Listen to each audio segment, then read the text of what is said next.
साम्राज्य, सामान्यांचा असामान्य. गोशाळांसाठी चारा उत्पादनाची लोकचळवळ उभारण्याची गरज. प्राणीमित्र विलास शहा यांचे आवाहन.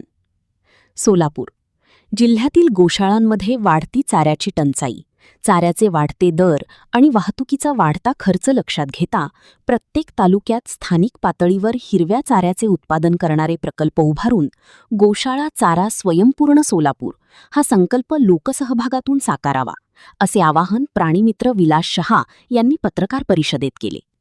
बार्शी येथील मानद पशुकल्याण अधिकारी धन्यकुमार पटवा यांनी लीजवर घेतलेल्या शेतजमिनीत हिरवा चारा पिकवून त्याची कुट्टी करून तब्बल 32 टन चारा जिल्ह्यातील विविध गोशाळांना मोफत व घरपोच उपलब्ध करून दिला. या उपक्रमाचा लाभ कटेव्वा देवी, श्रीकृष्ण, गोकुळेश, अहिंसा, संतोषी माता, गोधन विकास आदी अनेक गोशाळांना झाला. गोसेवेबाबत केवळ चर्चा न करता प्रत्यक्ष कृतीतून समाजासमोर आदर्श उभा करणारे धन्यकुमार पटवा गेली 25 ते 30 वर्षे गोरक्षण, प्राणी संरक्षण आणि पशुकल्याण क्षेत्रात कार्यरत असल्याचे सांगून त्यांच्या कार्यातून प्रेरणा घेण्याचे आवाहन शहा यांनी केले.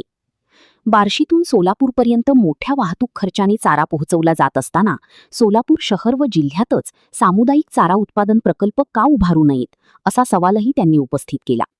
जिल्ह्यातील सुपीक जमीन, सिंचन सुविधा, उद्योगपती, सेवाभावी संस्था आणि दानशूर नागरिक यांच्या सहकार्याने प्रत्येक तालुक्यात चारा उत्पादन केंद्र उभारल्यास वाहतूक खर्च कमी होऊन गोशाळांना वर्ष. नमस्कार, मी महेश भंडारी, गोशाळा महासंघ महाराष्ट्र राज्य कार्यकारी सदस्य. माझ्याबरोबर माझे गुरु विलासभाई शाह आणि माझे ज्येष्ठ बंधू मानद पशु कल्याण अधिकारी केतुभाई शाह आणि बार्शीचे मानद पशु कल्याण अधिकारी धन्यकुमारजी पटवासोबत आहेत. आज पत्रकार परिषद घेण्याचा एक उद्देश म्हणजे आम्ही मागच्या वेळेला आपण एक विषय घेतला होता की गोसंवर्धन कशा प्रकारे करता येईल, त्यासाठी गोसेवा आयोगाची स्थापना झाल्यापासून आपण सतत प्रयत्नशील होतो.